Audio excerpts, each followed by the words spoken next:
La llamada llegó una noche de tormenta, una de esas noches en que la lluvia golpea las ventanas con la furia de un corazón traicionado y el viento aúlla como un alma en pena. Yo estaba sentada en la oscuridad, con una taza de té frío entre las manos, sintiendo por primera vez en mucho tiempo una calma frágil, como el cristal fino. El sonido del teléfono fue una agresión, una ruptura violenta de mi recién encontrado santuario. Era él. Daniel. Su voz era un torbellino de pánico, una urgencia que no había escuchado ni siquiera en nuestros peores momentos. Tienes que ayudarme, dijo, sin un hola, sin un preámbulo. Es Laura. Ha tenido un accidente. Está sola, está asustada y no deja de llamarme, pero estoy atascado a horas de distancia. Eres la única que está cerca. Por favor, ve tú. Necesita a alguien. Te necesita a ti. Por un instante, el mundo se detuvo. El tiempo se congeló en la frase que acababa de pronunciar. Él me pedía que fuera a rescatar al fantasma que había destruido mi vida. Me pedía que consolara a la mujer cuyo espectro perfecto había usado como un arma para despojarme de mi propio valor, pieza por pieza. Escuché su respiración agitada al otro lado de la línea, la expectativa en su silencio.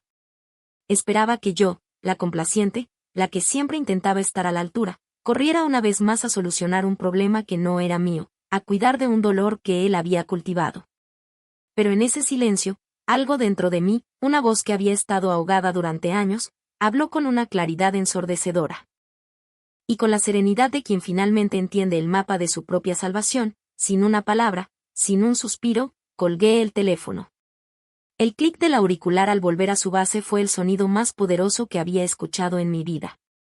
Fue el sonido de mi liberación.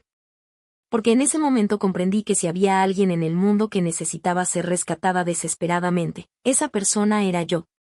Y el rescate, mi rescate, acababa de comenzar. Mi historia con Daniel no empezó con sombras ni comparaciones. Comenzó, como tantas otras, con una luz cegadora. Nos conocimos en una galería de arte, ambos absortos frente a un cuadro que representaba un mar embravecido bajo un cielo de plomo. Él se giró y me sonrió, y en esa sonrisa vi una promesa de refugio, un puerto seguro contra las tormentas del mundo. Los primeros meses fueron un torbellino de descubrimientos mutuos, de risas que se prolongaban hasta la madrugada y de una conexión que se sentía predestinada. Daniel tenía la habilidad de hacerme sentir como si fuera la única mujer en el universo. Celebraba mis peculiaridades, elogiaba mi mente y me aseguraba que mi forma de ver el mundo era lo que más le había atraído. Construimos un pequeño universo propio, lleno de rituales sencillos, los domingos de películas antiguas, los paseos sin rumbo por calles que no conocíamos, las cenas en las que quemábamos la comida y acabábamos pidiendo pizza, riéndonos de nuestra propia incompetencia.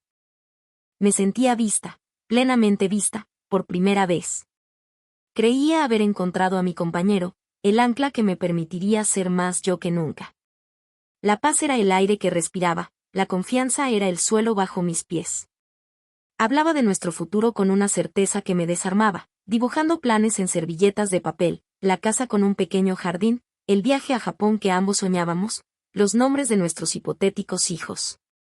Yo me entregué a esa visión con una esperanza total, guardando cada promesa en el cofre de mi corazón. No había fantasmas en nuestro paraíso. No había nombres del pasado que pesaran en el aire. Si hablaba de relaciones anteriores, era con la distancia de quien ha cerrado un capítulo y aprendido de él. Me sentía segura, protegida en el presente que estábamos construyendo. Era una normalidad hermosa, una felicidad tranquila y cotidiana que yo atesoraba como el bien más preciado. No sabía que el suelo sobre el que caminaba era frágil, que los cimientos de nuestro hogar estaban construidos sobre la arena de un amor no resuelto, de una idealización que pronto se convertiría en mi prisión. En ese tiempo, yo era vibrante. Tenía mis propios amigos, mis pasiones, una carrera que me llenaba. Pintaba en mi tiempo libre, llenando lienzos con colores audaces que reflejaban mi estado de ánimo. Salía a correr por las mañanas, sintiendo el poder en mis piernas, la vida en mis pulmones.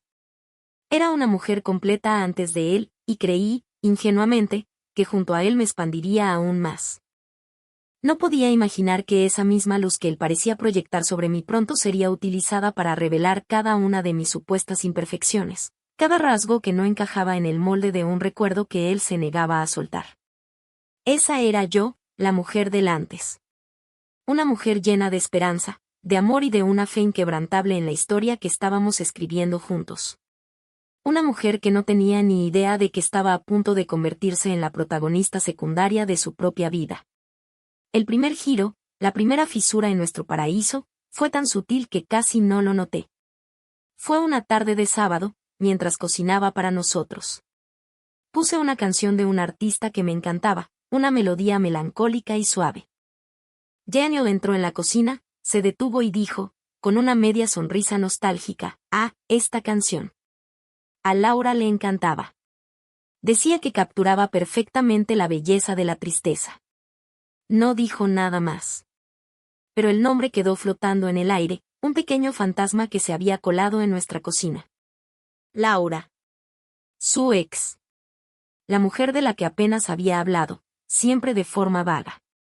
En ese momento, solo sentí una punzada de incomodidad, como una nota desafinada en una sinfonía perfecta.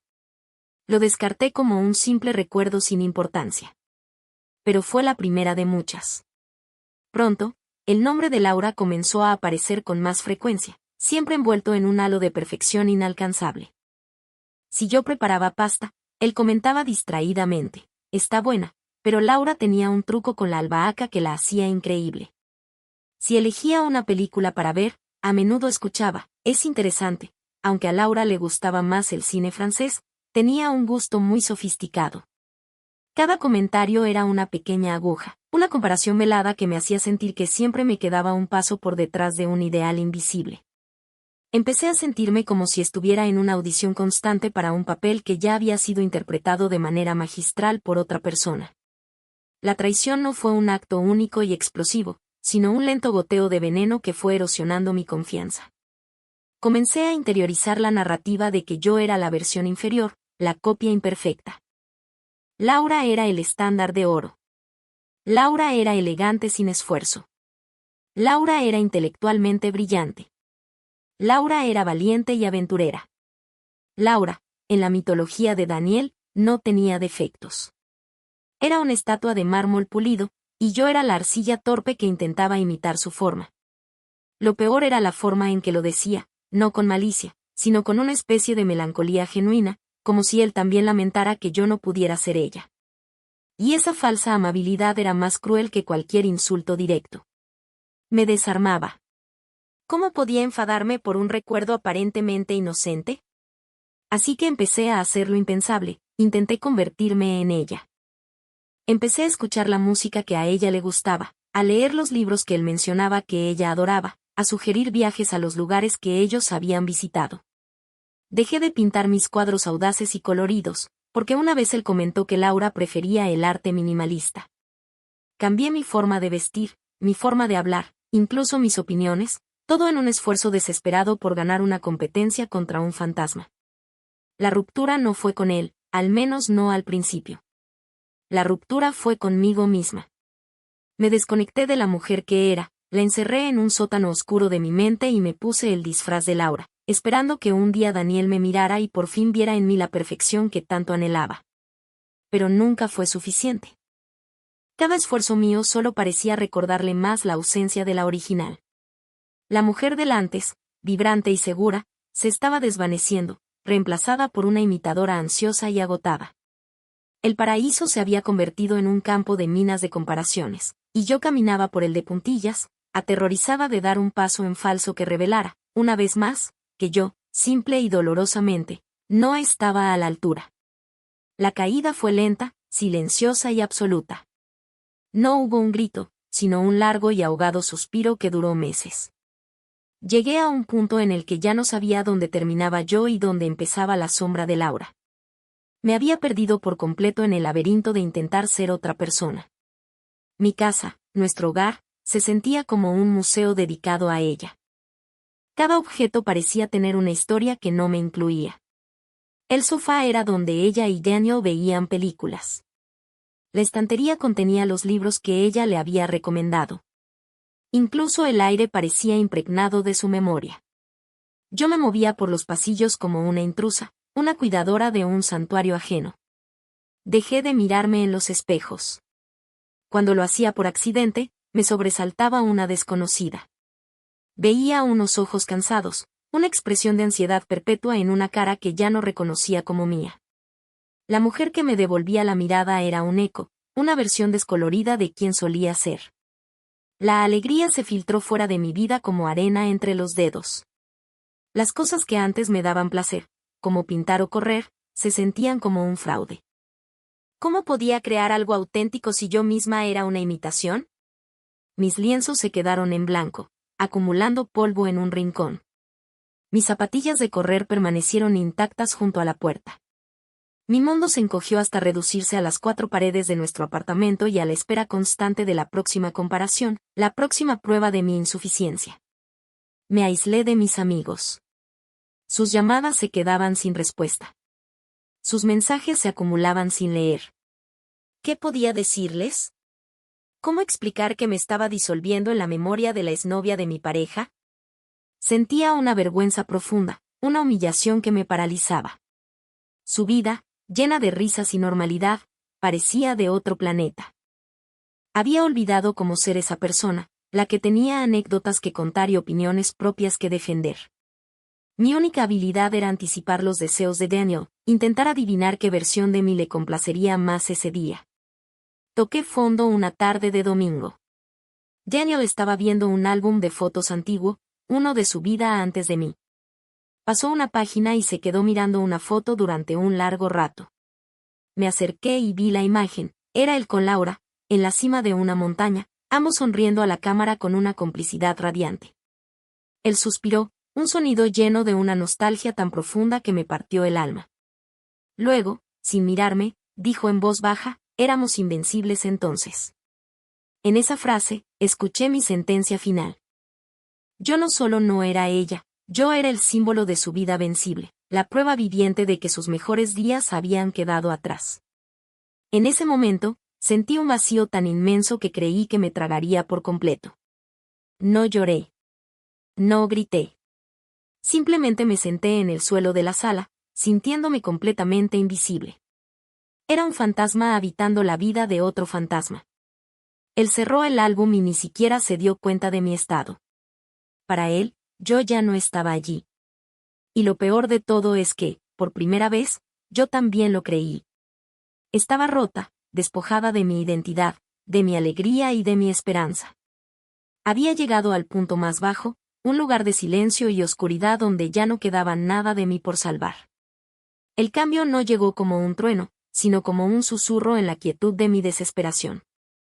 Fue una mañana gris, mientras ordenaba un viejo baúl lleno de cosas de mi vida anterior, de mi vida antes de Daniel.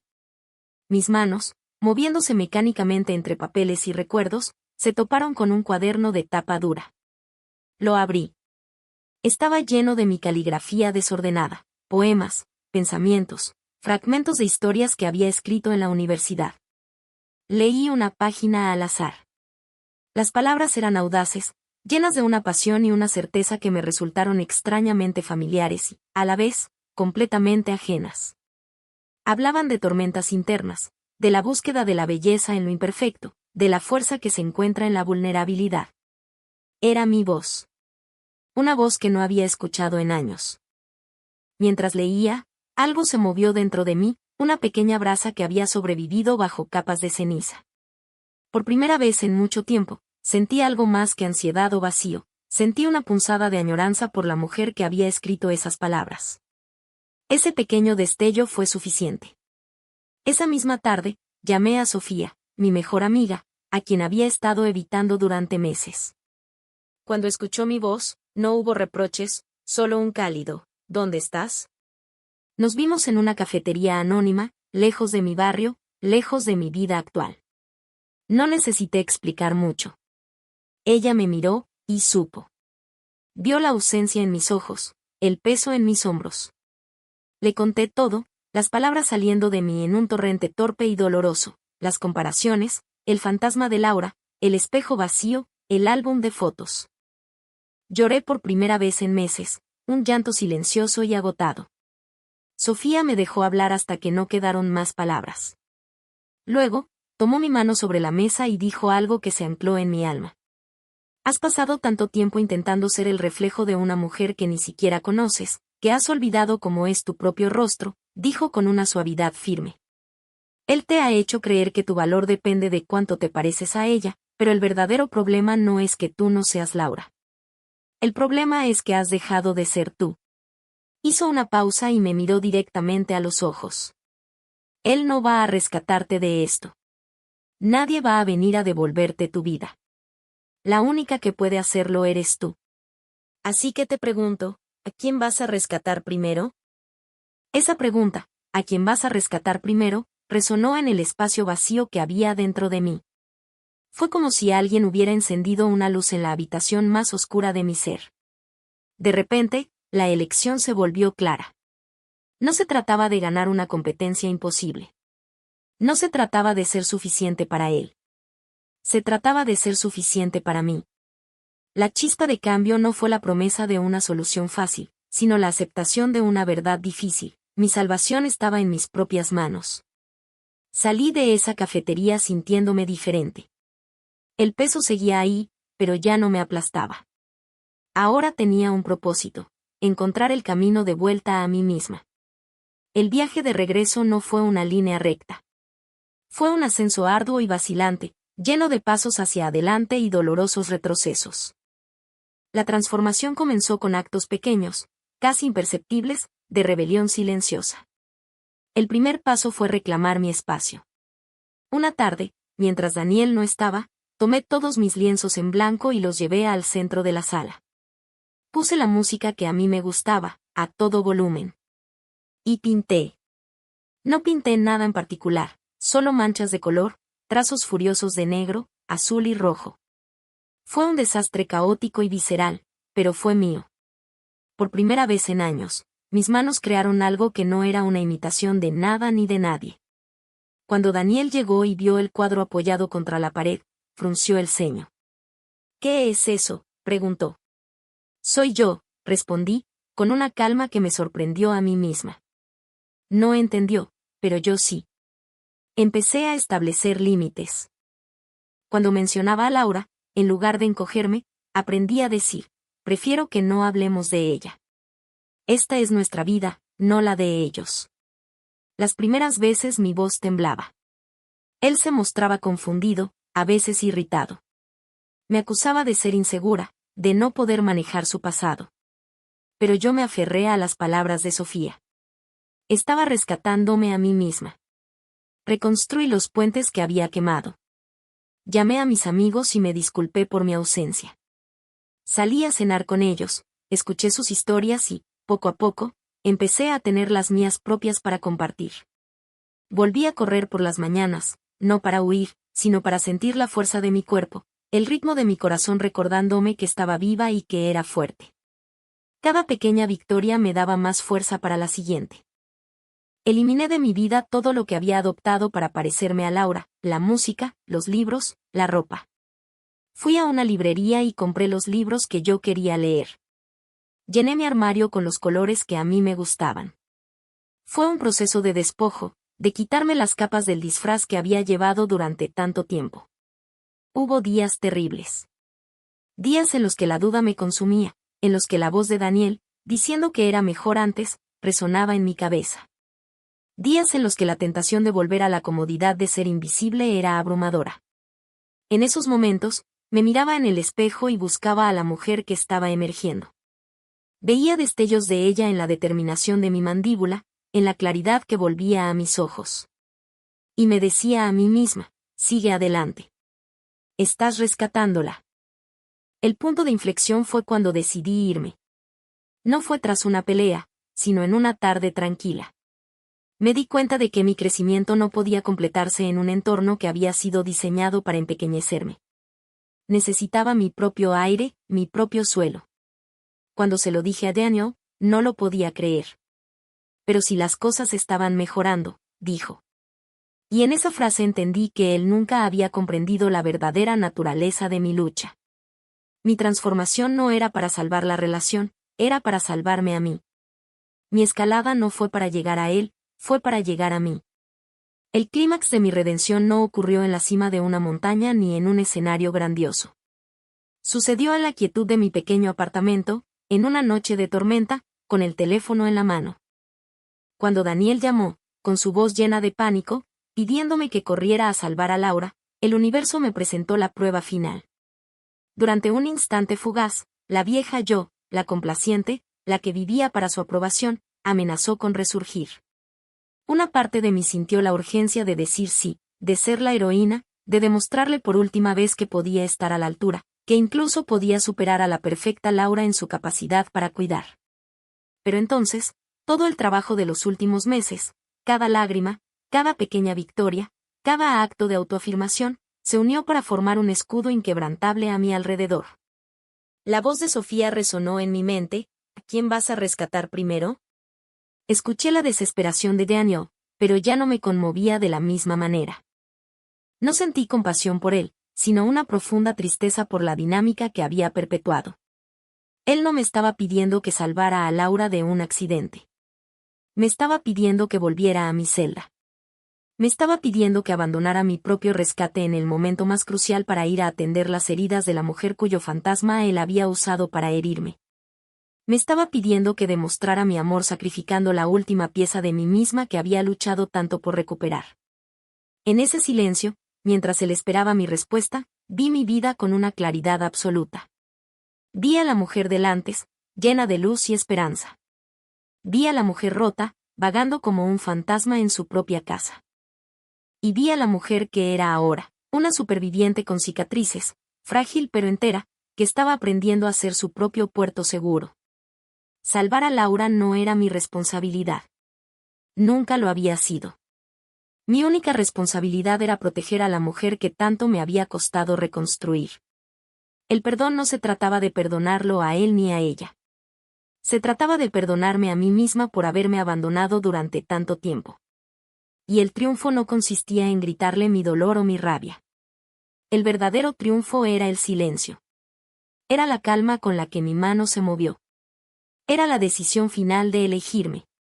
Colgar ese teléfono no fue un acto de crueldad. Fue el acto más profundo de amor propio que jamás había cometido. Fue la declaración final de mi independencia. El clic del auricular fue mi punto final a un capítulo de mi vida y el primer renglón del siguiente. La tormenta afuera rugía, pero dentro de mí, por primera vez, reinaba una paz absoluta. Había llegado a la cima de mi propia montaña, y la vista era la de mi propia y preciosa vida, extendiéndose ante mí, esperando ser vivida en mis propios términos. El rescate había terminado. Estaba a salvo. Hoy, la tormenta ha pasado. El sol de la mañana se filtra por mi ventana, pintando rayas de luz dorada en el suelo de madera de mi propio espacio, un lugar que he llenado con mis colores, mi música y mis silencios elegidos. A veces, todavía pienso en esa llamada. No con ira ni con rencor, sino con una serena gratitud. Fue el regalo final e involuntario de Daniel, la oportunidad de demostrarme a mí misma que la lección había sido aprendida, que la transformación era real y permanente. Aprendí que el amor verdadero no te pide que te conviertas en el eco de otra persona. El amor verdadero te da el espacio para que tu propia voz resuene con más fuerza. Aprendí que el valor de una persona no se mide en comparaciones, sino en su capacidad para ser auténtica, con todas sus imperfecciones y toda su gloria. La jaula más peligrosa no es la que nos construyen los demás, sino aquella en la que entramos voluntariamente, esperando que si nos comportamos bien, algún día nos den la llave. Pero la llave siempre ha estado en nuestro bolsillo. Perdonarse a uno mismo por el tiempo perdido, por las partes de nosotros que regalamos, es el paso más difícil y más importante del viaje. No se trata de borrar el pasado, sino de aceptarlo como el maestro severo pero necesario que nos enseñó exactamente lo que no queremos volver a hacer. He vuelto a pintar, y mis lienzos ya no están llenos de rabia, sino de paisajes serenos y retratos llenos de una luz suave. He vuelto a escribir, y mis palabras ya no buscan impresionar, sino expresar la simple verdad de mi experiencia. He encontrado la belleza no en la perfección, sino en la resiliencia. Si estás leyendo esto, si alguna vez te has sentido como una sombra, como una copia de segunda mano en la vida de alguien, Si alguna vez has silenciado tu propia alma para intentar armonizar con la de otro, quiero que escuches esto. No tienes que ganarte tu lugar en el mundo. Ya te pertenece. No tienes que encoger tu ser para caber en los pequeños espacios que otros te asignan. Estás destinado a ocupar tu propia y magnífica existencia. Y lo más importante, si alguna vez te encuentras en una encrucijada, con el mundo pidiéndote que abandones tu propio rescate para salvar a la misma persona que te empujó al mar, recuerda esto. Cuelga el teléfono. Elige el silencio. Elige la calma. Elígete a ti. Porque el rescate más importante de tu vida no lo llevará a cabo un príncipe ni un héroe. Lo llevarás a cabo tú. Y ese, te lo prometo, es el único rescate que verdaderamente importa.